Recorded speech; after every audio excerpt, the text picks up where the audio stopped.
Hello and welcome to the Ellen Made Book Club. I went thrifting for some books and I want to show you what I found. So if you saw my bookshelf tour video, I talked about how most of the books that I bought in another haul video and also my book collection as a whole, I thought it was more diverse than it actually is, and that's something that I want to be more intentional about going forward. So when I went thrifting these times, I went a couple of times. Obviously there's a limited selection, especially books in English in Sweden, but I tried to keep an eye out for authors that were not white, different perspectives, different voices, different stories and experiences that I wanted to include in my collection. And I also have a long list of sort of classics, or not maybe classics in the sense like the genre classics, but just books that I know have been popular over the years and they might not be considered classics yet, but you know, just popular books that I haven't read yet. So I have a couple of those as well. And this time around I didn't limit myself as much to buying books that were in English, because they're a lot harder to find. Like sometimes there might be 10 books that are in English in the charity shop, and you know, 2 of those are like about language, or you know, one of them is about cars, and then a cookbook, and then there's 5 novels. And you know, so it's not a huge selection. So this time I didn't limit myself to buying books in English, especially if the book wasn't even originally written in English. Then I think it's fine to buy it in Swedish. You know what I mean? Swedish? I prefer to read in English just because a lot of books are written in English, and so then that's the original language, and if I can, I would like to read that, because you know, the writing style and the translations are not always the best. So yeah, and it's also easier for me to like get the titles right and everything when I'm talking about them on here. So, but I've been reading books in English for a long time. Anyways, I found these 12 books. I got a really good price on a lot of them, and I want to just compare how much they would have been if I had bought them new. And I'm gonna use the biggest Swedish online bookstore. So I'm just gonna put that in as we go, and then I'm gonna tally it up at the end and see how much money I saved, because that's always a good thing. So I have 12 books here, and I'm gonna go through them one by one, and I'm gonna start with the ugliest cover in my opinion, and then work our way to the prettier ones. Okay, let's go. The most recent time I went to the thrift store, I had 3 minutes before the store closed. So I just grabbed what I could find.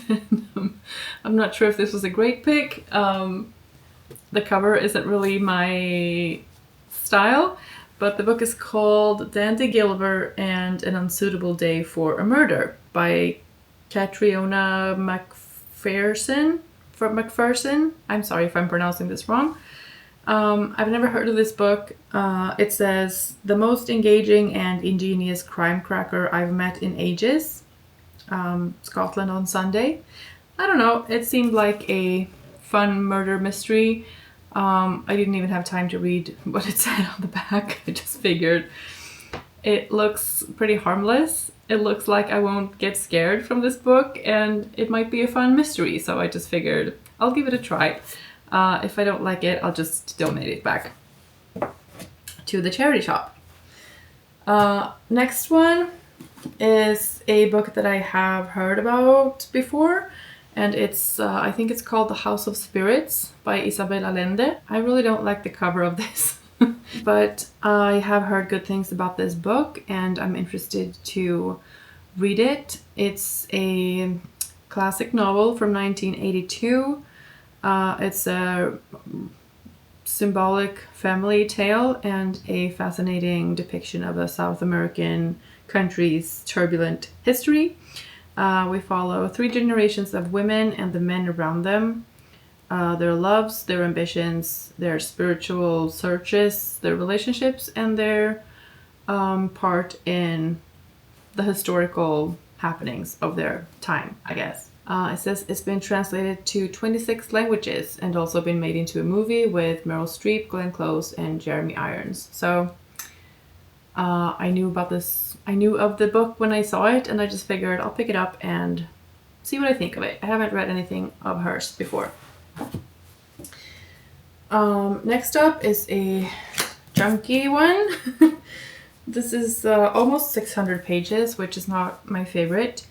I like them to be around, who cares? But this is The Paying Guests by Sarah Waters.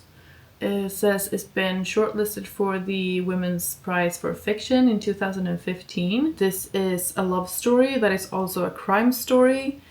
It's set in 1922 in a hushed South London villa where life is to be transformed. And there's a widow and her daughter that have to take in lodgers to make ends meet, I guess. And yeah, the most ordinary of lives, it seems, can explode into passion and drama.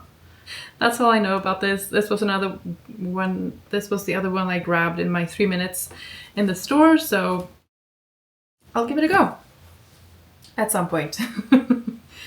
What do we have next? Oh yeah. This is The Robber Bride by Margaret Atwood. It's artistic, I guess, and I think that matches the vibe in this book very well, but it's not pretty.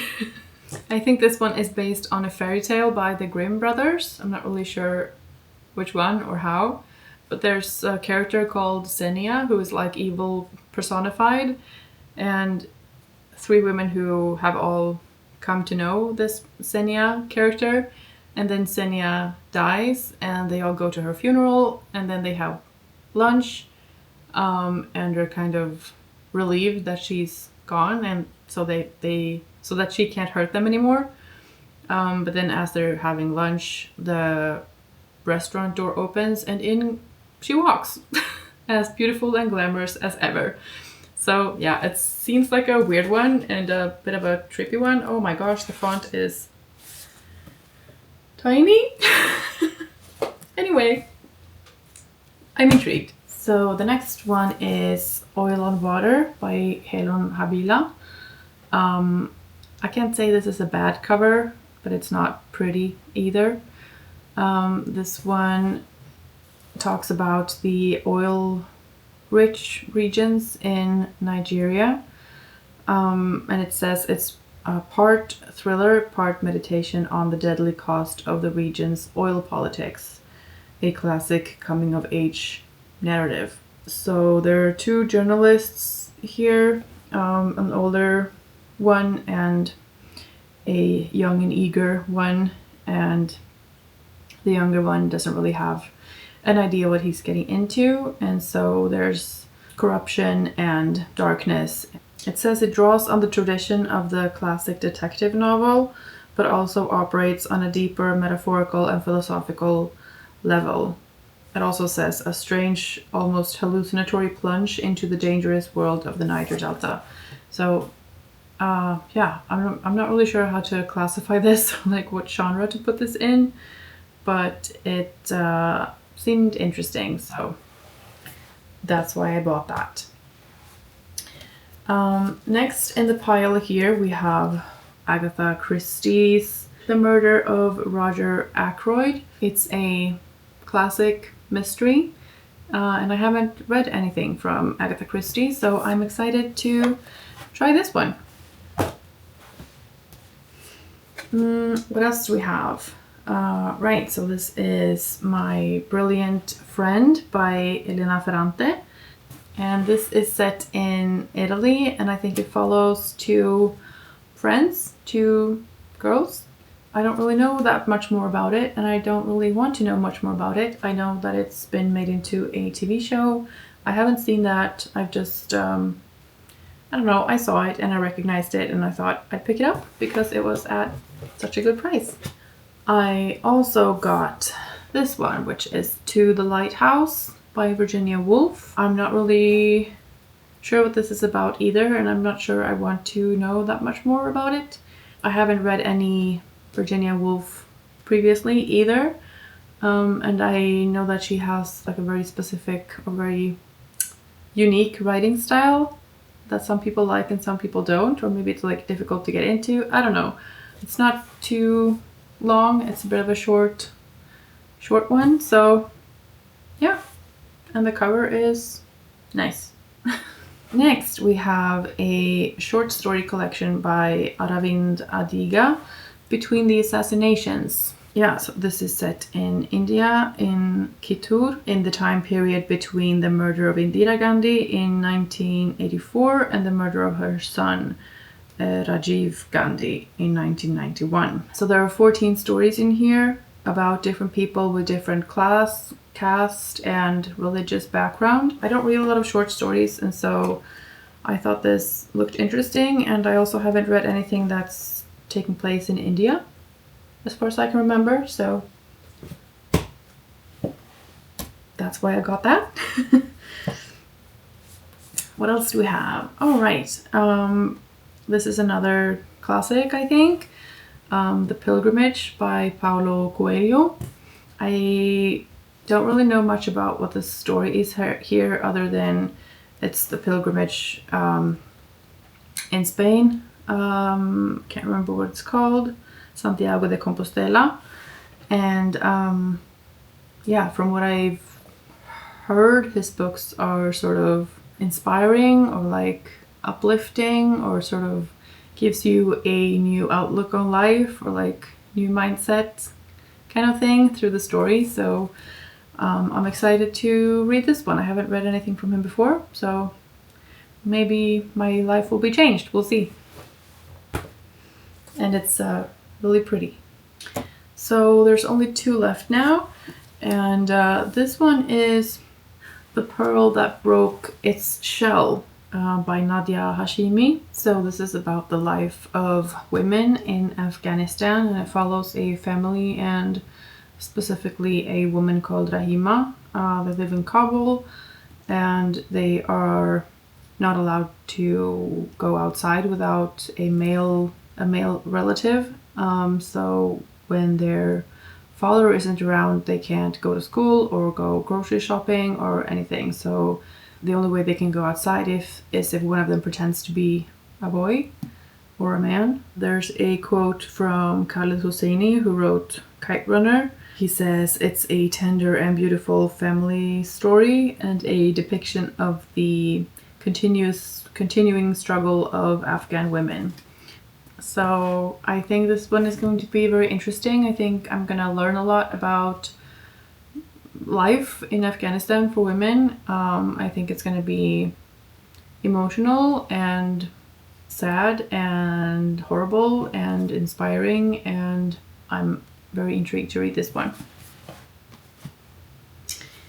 And then the final one is another one by Isabel Allende. It's Violeta, which is historical fiction, I think. I haven't read much what it's about. I've just heard good things and recognized it when I saw it as a book that I have on my Goodreads wish list. So I just saw it and I thought it looked really pretty, so I picked it up. And yeah, it was a good price as well. So how much did I save buying these secondhand?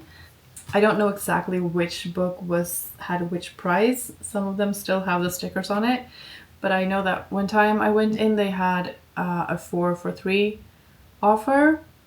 So I got 4 books and it said 22 crowns on the sticker, but she only charged me 9 crowns per book. So that was a great deal. And then the rest of them I got for 22 crowns each. And then there were 2 that were 26 crowns each. So all in all, I paid 211 Swedish crowns, which is about $20 for 12 books, which I think is a very great deal. And then I tallied up what it would cost me if I bought these new. I'm gonna stop hitting the books, I promise. If I had bought all of these books new, it would have been 1,467 Swedish crowns, which is 142 American dollars. So that means I saved about $120, 122 even. So that's good. I'm very happy about that. There are definitely a few wildcards in here that I'm not sure if I'm gonna like at all. But there were a few sort of happy surprises and a few that I have been wanting to read, so I'm really glad that I found them. Like this one, Violeta, I had on my list. Paulo Coelho, I've been wanting to read as well. Short story collection. Very excited about that because I haven't read much of that at all. Virginia Woolf, I've been wanting to read. Elena Ferrante, I've been wanting to read. Agatha Christie, I've been wanting to read. This one I'm interested in, but I haven't heard of it before. Margaret Atwood is brilliant author, and I'm excited to read her book. I've never seen this book before, and like I said, the cover is what it is. The other Isabel Allende book, which I'm excited about, and then, you know, Wildcards. So all in all, I am very happy with this haul. That rhymed. So yeah, that was my thrift haul. I'm very happy about these. Let me know if you have read any of them or if any of them seem interesting to you. Yeah, thanks for watching, and I'll see you in the next one. Bye.